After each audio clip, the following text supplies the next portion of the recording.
তুমি ছোটকাল থেকে যেমন ভাবে আমার কষ্ট করে বড় করতে হয় এগুলো থেকে কোনো তোমার থ্যাংক ইউ কয় না মা, কোন সময় তোমার আই লাভ ইউ কয় না, আই লাভ ইউ।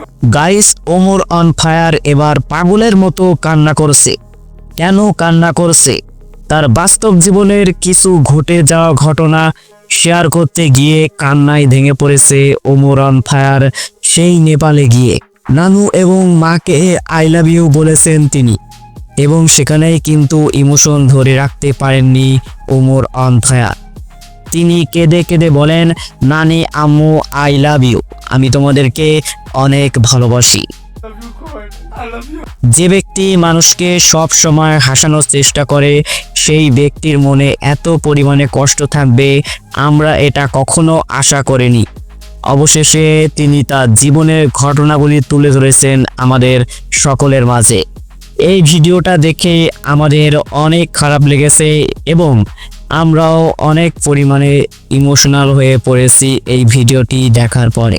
তো প্রিয় দর্শক, মা বাবাকে কে কে ভালোবাসেন অবশ্যই কমেন্ট বক্সে কমেন্ট করে যাবেন, এবং ওমর অন ফায়ারকে কে কে ভালোবাসেন অবশ্যই লাভ ইউ ওমর বস বলে কমেন্ট করে যাবেন। আজকের ভিডিওটি এই পর্যন্ত, সকলে ভালো থাকবেন, ধন্যবাদ।